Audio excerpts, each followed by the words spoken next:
เฮาอยากถามแหมตั้งแต่เพิ่นปะลูกเต้ามาเพิ่นบ่ได้มายามเลยบ่บ่เคยมาได้บ่เคยมาเลยอืแม่ก็อาศัยหาข้าวหาน้ำให้ลูกเนาะขอข้าวขอน้ำใจไปหาขอเก่าเลี้ยงอื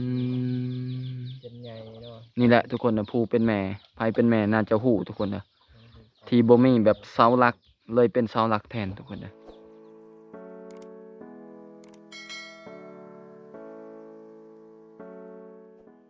กราบทักทายสบายดีผมเป็นพี่น้องหมดสุขุทุกคนเนาะเข้าสู่ช่องจึกแห่งเลยคือเก่าถือว่ามื้อนี้เฮาสิเดินทางพุ่นแหละทุกคนไปชนบทก็แม่นแต่ว่าเฮาสิไปแวะเฮือนหลังหนึงเพราะว่าเฮาเห็นแตะดนนั่นแหละจักเป็นเฮือนจักเป็นเถียงทุกคนเพราะว่าเพิ่นอยู่น่ะก็หลายปีเติบนะเพราะว่าเพิ่นจะอยู่น่ะก็หลายคนนะเห็นลูกเต้าแล้วก็จะเป็นผัวแน่คือว่าเฮ็ดสวนน่ะบ่อยู่ในนั้นนะมื้อนี้ก็แต่ว่าเฮาสิเดินทางไปต้นนาพุ่นแหละทุกคนนะแต่ว่าตอนนี้เฮายังอยู่ห้วยห้วยกับป่าหลายโอ้เส้นทางก็ถือว่าเส้นทางนี้เฮามาเลยหอบ2ตัวนี้หอบทบิดเฮาก็มาถือว่าไปบ่ได้เลยทุกคนพุ่นแหละปีหน้าปีฮื้อแล้วเพิ่นจักแปลงทางขึ้นนี่ก็มีแต่ดินทรายลงอีกกับรถล้มน้ำนี่ก็เริ่มแห้งแล้วได้ทางที่นี่นี่เพิ่นจะไปดันมนทุกคนทางนี้ก็ไปได้ทุกคนแต่ว่าเทศกาลดันมนต์ก็ใกล้จะฮอดแล้วนี่บ่าวมุกก็มานำได้มื้อนี้ได้ไปดีบ่าวมุกไปดีเอาได้พูดแล้วหาเลาะชนบทเฮามื้อนี้เขตชนบทบ่ขึ้นไปทางนั้นเนาะแต่ป่าไม้มื้อนี้ว่าสิไปเบิ่งเฮือนหลังเดียวนั้นจักเป็นเฮือนจักเป็นหยังสิไปถามพวกเขาเจ้าจักแม่นหรือบ่แม่นเถื่อนเขาก็บ่ฮู้คือกันเขาบ่ได้สังเกตเลยก่อนไปทางนั้นบ่ได้สังเกตบ่บ่ได้สังเกตนะอันนี้เห็นแว่วๆแล้วมื้อนั้นมามืดมาค่ำเลยเห็นเขานอนในหั่นนะเห็นเขาเปิดไฟโซลาร์เซลล์แม่นเพราะว่าเขตนี้มันสิบ่มีไฟฟ้าใช้เลยนะแม่นล่ะมันขาดเกินไฟฟ้านะทางเขตแม่นมันคำว่าอยู่ใกล้ก็แม่นเนาะ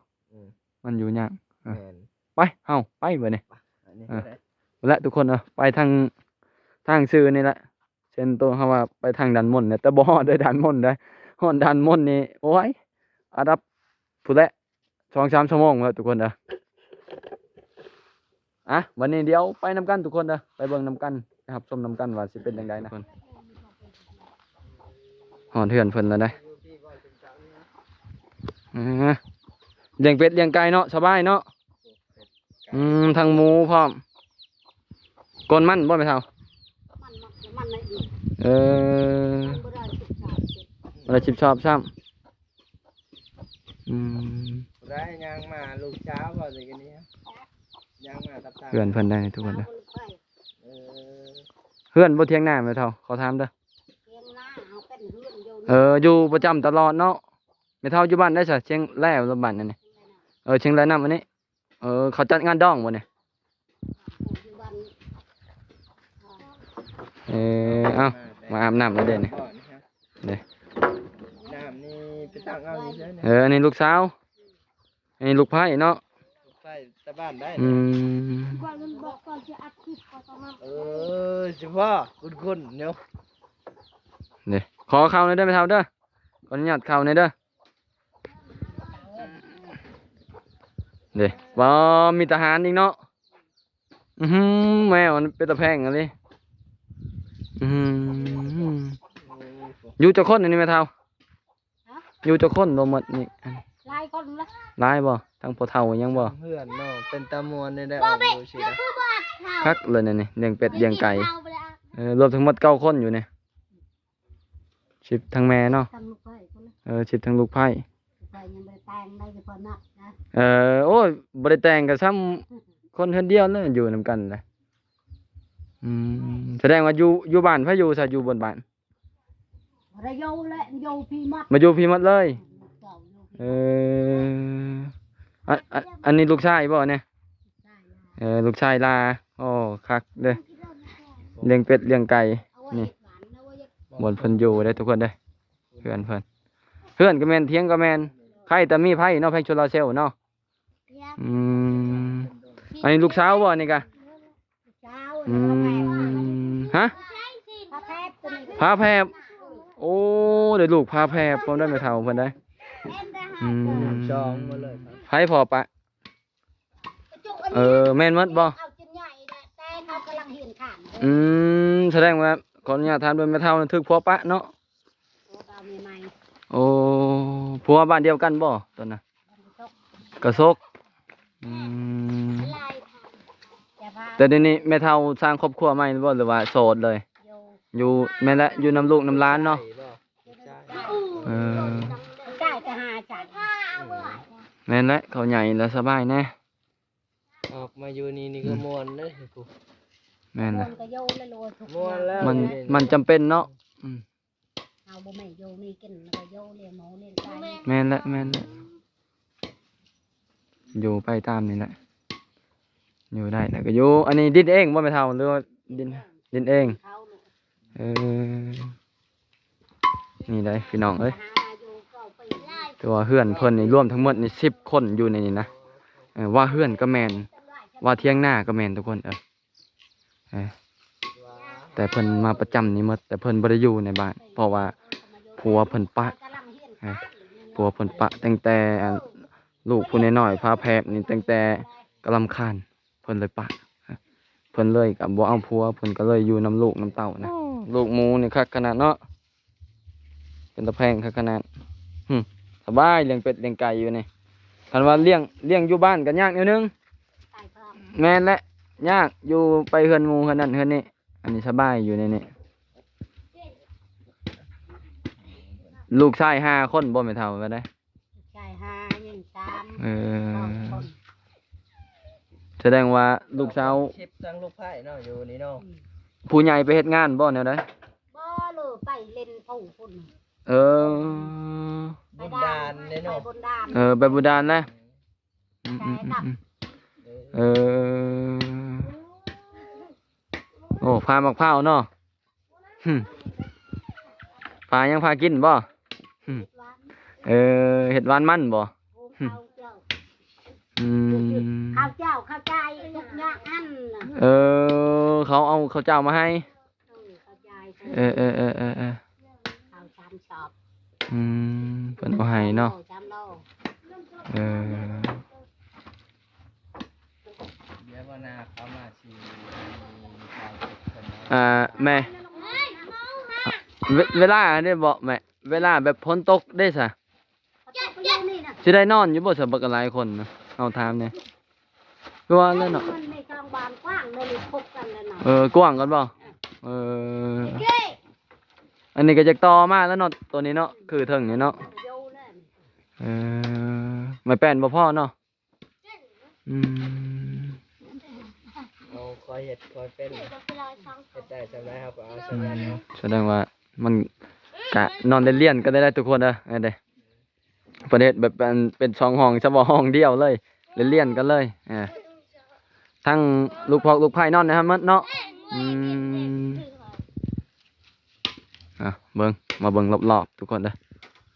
นี่กะความยาวกับประมาณอยู่8 เมตรประมาณนี้แหละทุกคนเด้อ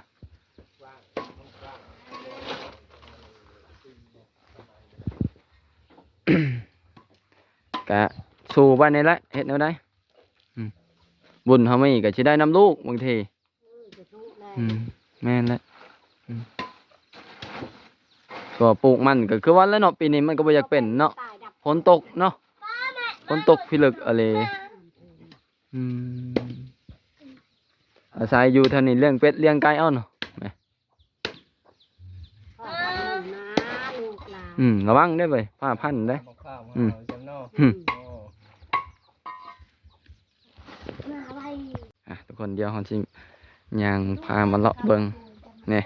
อันนี้ก็น้ำกินเด้อทุกคนเด้อนี่น้ำสร้างเด้อนี่เนาะน้ำสร้างทุกคนว่าใสงามขนาดโอ้สวนผักก็มีได้ผักหอมผักบัวผักกาดสบายบ่ได้ซื้ออันเด้ถือว่าเพิ่นอยู่นี่ก็คักทุกคนเด้อปลูกผักกินครัวกินเองมีสวนผักในครัวเรือนนี่ ทั่วฝักบัวนี่ก็หากระปุกนี่เริ่มปงเลยนี่มีดอกไม้พร้อมได้มะกอกมะกล้วยอันนี้ก็ครบชุดอันนั้นก็น่าจะเป็นชวนมันเพิ่นอันเป็นแป้นนะทุกคนนะนี่แหละทุกคนเอาความทุกข์ความยากเพราะว่าอยู่ในบ้านกับผัวปะแล้วก็เลยมาอยู่ในนี้นะอันนี้เป็นน้ำใส่กระแม่นอันนี้ก็ว่าเพิ่นอาบน้ำมันดิปุ๊ไปอาบอยู่ห้วยบ่ได้บ่อนเฮาเผาเพิ่นบ่ได้ห้วยตัวเฮาอยู่พุ่นแหละทุกคนเด้อไก่ใช่ไหม ไก่เติบนี่ปลาตัวก็เฮือนของเพิ่นเด้เอ้าต้มหน่อไม้แล้วจังซี่น้ำสิบกแล้วเด้อหน่อไม้นี่เด้อนี่โอ้ข้าวเจ้ากะเหี่ยหมดแล้วทุกคนไก่เจาะก็บ่จักนี่ข้าวเจ้าเพิ่นเอาให้ได้ทุกคนเอ้ยนี่ได้เพิ่นมาสวยให้3ซอบว่าทางเมืองเพิ่นมาสวยผู้ใหญ่เพิ่นนะก็ถือว่าครอบครัวของเพิ่นทุกข์ยากก็แม่นทุกคนทุกข์แห้งนี่ก็แม่นแต่เพิ่นก็กัดฟันสู้อยู่นำลูกนำเต้าลูกไผ่แล้วก็ลูกชายเพราะว่าอยู่กลางบ้านเพิ่นก็บ่ได้อยู่แล้วเพราะว่าตาผัวเพิ่นปะลูกได้ลูกฝาแฝดลูกกำลังเฮียนข้านทุกคนผัวเลยปะเราก็เลยจำใจมาอยู่พี่มาอยู่ในดินเองนะเด้ตัวเฮือนเพิ่นก็รอบๆนี่ทุกคนประมาณนี้แล้วก็ใครแน่แต่มุ้งลังกะซีก็ว่ามุ้งยานโอ้ทุกคนแห้งลำบากเด้ยามฝนตกทุกคนนะเป็นแนวใดบ่บ่คนบ่โยลูกก็คนโยหันใต้อ้ยเป็นเพียงนี่นะ โอ้เถียงตำก็เอาไว้ล่ะโอ้เอาไม้อล่างเฮ็ดโอ้ยหมูกินยังเนี่ยความทุกข์แม่ลูกเอ้ยแม่นแหละถูกก็ถูกเนาะสู้นี่แหละถูกก็ไม่ยอมแพ้ก็มาประมาณนะเห็นว่าเฮาเห็น2-3เทื่อแต่เฮานึกว่าเถียงนาแล้วก็เลยตั้งใจมันนี่ว่ามันเป็นเฮือนแท้บ่หรือว่า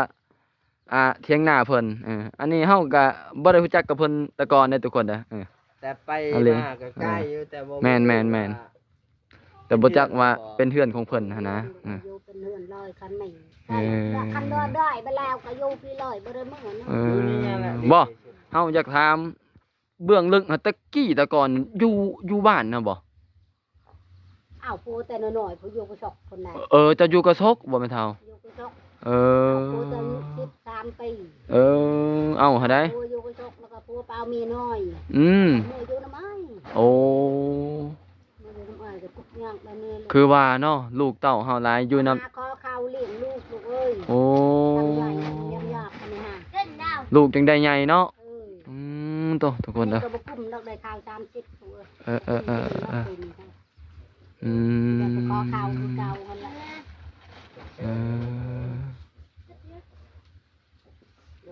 ถือว่าเพิ่นขอเข้าเลยทุกคนเด้อขอเข้าเพื่อบรรเทากินไปวันๆคันว่าเฮ็ดหน้าก็เฮ็ดอยู่บ่หน้าหรือบ่ได้เฮ็ดแต่บ่ได้ว่าแนวใดปีบ่ได้เนาะปีนี้ได้30ใส่ปุ๋ยอยู่ติใส่ปุ๋ยชอบนึงใส่ปุ๋ยชอบนึงบ่ปีกายนี่ได้50นี่ปีนี้บ่ได้แม่นเข้าทางใดก็บ่ค่อยได้บ่ได้ปีนี้ฮะมันจะคือกันกับมันทุกคนเด้อแต่พี่แม่เอาผัวกระซกแล้วผัวปะเอาเมียน้อยผัวเอาเมียน้อยแล้วปะกันเนาะแล้วไปอยู่นำพี่น้องคือว่าลูกเฮาหลายเฮาก็ยากเนาะเลยมาอยู่แถวกลางดงกลางป่าก็ยามมันแหละเฮ็ดแนวใดเพื่อความสบายใจเด้ถือว่าตอนนี้ก็อยู่นำตอนนี้ก็5คนทั้งแม่เฒ่าถือว่าลูกไผ่เพิ่นผู้ใหญ่ๆกว่าหมู่มีลูกไผ่เนี่ยยาวคือว่าแล้วเนาะแม่เฒ่าอันอยู่อันกินก็หากินน้ำมันเนาะแม่นแหละแม่นแหละใส่หม้องใส่เบ็ดเนาะยามนั่นก็เนาะหากินแบบธรรมชาติเลยได้นี่นะบ่ต้องไปหาซื้อกับข้าวแต่อยู่ในเมืองตรงผู้นี้หันบ่คือได้ลูกไผ่เลยคือลูกสาวเว้าความจริงได้บ่คือลูกไผ่คือแม่นคือแบบเอื้อยไอ้น้องหมดหั่นนะบ่อันพาแทนอันนี้จักปีแหละอันนี้ 10 ปีแล้ว 10 ปี โอ้ บ่ 10 ปี พุ่นหาเก้าพุ่นหา เคยมื้อเดียวกันว่าแผบผู้นี้บ่แผบผู้นี้กับผู้นั้นเด้อ ได้10 โมงตัวนี้ได้บ่าย3 โมง เออ จะมันมึงไปห้องหมอ ผู้หญิงกับผู้ชายอันผู้นี้อะลูกหล้านเนี่ย ลาแล้วแหละพอแผด โอ้ มัดช้ำบ่ บ่สอง บ่ เออ อืม ผิดลาน้อย เออ ทิศอันผู้เมียผู้นี้บ่ บ่ผิดน้องเมียคนนี้ น้องเมียผู้นี้เองโอ้ คือกันเลยนะนี่นะ ลูกไผ่เพิ่นนี่ก็มาตั้งแต่พุ่นละทุกคนพลบกแล้วว่านางพลบกได้เพิ่นมาเด้อเพิ่นมาเอาผัวอยู่นี่จะเอาในได้ละปีหนึงยังบ่ฮอด พอวันรุ่น6อัน เออ ก็เอาเลย ขอวังเดือน6เนาะมาอยู่พี่บ่เจ้านั่นได้หรือว่าสิไปอยู่บ้านเอง มาพี่แล้วแต่งก็แต่งก็มาอยู่พี่แล้วบ่ได้โตได้มาเฮือน อันนี้ลูกชายไปใช่นี่ เอ้า ไปนอกบ่ มีแต่มานั้นแหละ ดันไป ไปอยู่พุ่นกับแม่มาพี่กับแม่ ก็สบาย ไปใช้กัน เฮาอยากถามแหม่ตั้งแต่เพิ่นปะลูกเต้ามาเพิ่นบ่ได้มายามเลยบ่ บ่เคยมาได้ บ่เคยมาเลย แม่ก็อาศัยหาข้าวหาน้ำให้ลูกเนาะขอข้าวขอน้ำ แต่ก็หาขอเก่าเลี้ยง เป็นใหญ่เนาะ นี่แหละทุกคนนะผู้เป็นแม่ไผเป็นแม่น่าจะฮู้ทุกคนนะที่บ่มีแบบเสาหลักเลยเป็นเสาหลักแทนทุกคนนะถือว่าปะแล้วก็บ่มาหาเลยอืม อันผู้ชายเนี่ยจักปีนี่12ได้ บ่ อยากถามโตคันพ่อให้ไปอยู่นำตัวสิไปบ่หรือตัวบ่ไป บ่ บ่ไปเพิ่นนั้นได้ซะไปบ่เจ้าล่ะบ่ไปแม่นะทุกคนนะ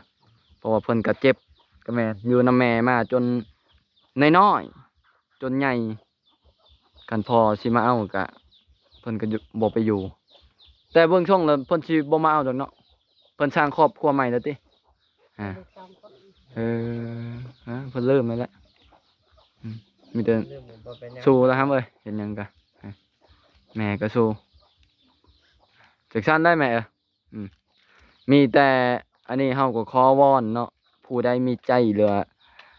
มีบุญใจศรัทธานะแล้วก็เว้าก็อยากผิดแล้วเฮาก็หรือว่าอยากช่วยครอบครัวแม่เพิ่นชื่อนั้นก็แม่เนี่ย สี่ค แม่ค้ำอาศัยอยู่กลางป่าก็แม่นทุกคนบ่ได้มีเฮือนคนได้นี่นะ สำหรับผู้ใด ผู้ใหญ่ใจดีเพิ่น มีแต่เพิ่นอยู่บนนี้ ำแต่บอกเพื่อนไม่อยู่เฮือนอยู่บ้านนะเพื่อนบ่สะดวกใจ โอ้เฮือนอยู่บ้านนะมั้ยใหญ่อยู่บ่ก็ว่า ไปอยู่ ใหญ่อยู่ แต่เพิ่นบ่สะดวก แต่เพิ่นบ่สะดวกอันนี้เพิ่นจะมาอยู่ในนี้อยู่ในป่านี่ก็แม่นหรือว่าผู้ใดมีใจศรัทธาจะมีข้าวนมข้าวต้มหรือว่าเสื้อผ้าหน้าแพร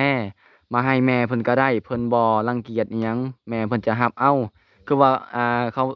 ซอยเขากินบ่แม่เขากินแน่ทุกคนขาดเคินหลักๆก็คือเขากินนี่แหละขาดเคินขนาดจังได้ก็วอนผู้ใหญ่ใจดีแม่ตาแม่เพิ่นสวยสู้กันทุกคนเด้อเพื่อนมนุษย์ด้วยกันบ่ซอยหลายก็ซอยน้อยบ่ซอยน้อยก็ซอยเบิ่งแล้วก็ซอยแซ่ไปเรื่อยทุกคนเด้อเพื่อให้เห็นคนใจดีนะหาเงินเนาะลูกไผ่นี่ยังทันแต่งเนาะอันนี้ขออนุญาตถามเด้อเท่าใดค่าดอง ขอดองงาน เพิ่นเอานำ รวมหมดหมู่เช้า3 ล้าน 23ล้านมาเฮือนเลย มาเฮือนเลย งัวควายได้ไหมบ่ บ่ไม่เลี้ยงงัวเขาลูกโอ้เลี้ยงงัวเขาบ่ได้อันทั้งบ้านน้องเพิ่นนี่กินงัวบ่กินควายฮีดเพิ่นงัว ควายบ่ 23ล้านถือว่าได้23ล้านแล้วไปให้เพิ่นแล้วจบหมด จบ ในบ้านในหยัง มัดมาหันลูก ในพ่อในแม่หรือว่าอีสังกันหมดในหั่นเนาะ ไปให้เขากินแล้วก็มาเฮือน ถือว่ากะดีหลายเติบได้เฮายังว่าดีได้ซำนี้ได้อันนี้ บอล40 50บ่ได้บางบอลเลยนะ บัดนี้ก็ค่านั้นค่านี้แน่อันนี้ถือว่า23ล้านก็ถือว่าถูก งัวกินก็ยังบ่ได้เดี๋ยวนี้แพง บ่มีงัวพร้อมเนาะ ถ้ามีเงินมีคำเพิ่นแล้วเนาะจังสิได้ตกแต่งเฮ็ดอีกเฮ็ดก่อ ถ้าน มีเงินก็มีแต่ซื้องัวไว้เนาะหลักๆก็ซื้องัวไว้ก่อนนั่นแหละ งัวก็เลี้ยงงัวเขาอันนี้ หับเลี้ยงงัวเขาเนาะ เ ม่นแหละแม่นแหละ โตบ่หรือว่าได้ออกมาจำได้แล้วก็ปั้นกัน ออกมาจำได้ละปันกันเลี้ยงมันยังบ่ทัน อื จะหาเงินจะ ม ดี จักโตแม่ครับเลี้ยงงัวเขา หัวหัน เออ หาโต โอ้รวมหมด5โตออกมาแล้วปันกันอืมอ่ะถือว่า ไปน้องนั่นแหละ เพิ่นก็รับเลี้ยงงัวเขาทุกคนเด้อแต่ว่าเฮือนของเพิ่นก็จะประมาณนี้รอบๆข้างถือว่าใส่ฟอกใส่ไฟนี่ก็ใส่แผงโซลาร์เซลล์ทุกคนเด้อเขาว่ายามฝนตกฝนพระอีสังก็จำเป็นทุกคนเด้อมันก็ต้องได้เปียกมาแหละแถวในเพราะว่าเถียงนี้หรือว่าเฮือนนี้มันก็บ่ค่อยดีบ่ได้ทุกคนเด้อจังซั่นแหละทุกคนนะก็จังซั่นละพี่น้องถือว่าเคสนี้ก็อยู่เฮือนกลางป่าก็แม่นเพิ่นอยู่ผู้เดียวไผที่แบบว่ามีผู้ใหญ่ใจดีหรือผู้ใจบุญนะทุกคนนะที่อยากซอยแม่เพิ่นก็ได้ติดต่อมาเฮาก็ได้ทุกคนจะเป็นเสื้อผ้าหน้าแพรหรือว่าของกินอีหยังต่างๆขนมข้าวต้มแม่เพิ่นก็รับเอาแต่บ่แม่นว่าแม่เพิ่นบ่มีเฮือนใดเพิ่นน่ะมีอยู่บ้านพุ่นแต่เพิ่นเอามาอาศัยอยู่นี่เพราะว่าเฮาเห็น2 ปี3 ปีเพราะว่าอยู่บ้านมันก็ยากนะอันนี้ก็เพิ่นก็ยังอยากหาเงินอีกแต่งลูกไผ่แล้วก็หาเงินอยากซื้องัวแน่อันนี้ครับเลี้ยงงัวหมู่ก็คือว่านั่นแหละทุกคนเด้อหมู่บ่ให้ก็แล้ว จังได๋ก็คลิปนี้ก็ฝากถึงผู้ใหญ่ใจดีผู้ที่แบบอยากช่วยแท้ๆก็ช่วยได้ทุกคนติดต่อหาเฮาก็ได้เด้อสำหรับวิดีโอนี้ก็จังได๋ก็สิได้จบลงเพียงเท่านี้ทุกคนพุ่นแหละพอกันวิดีโอหน้าคันก็ว่ามีผู้ช่วยเหลือเฮาก็จะมาเอาให้แม่เพิ่นนะเอาของที่แบบผู้ช่วยเหลือเอามาส่งให้เพิ่นทุกคนจังซั่นแหละทุกคน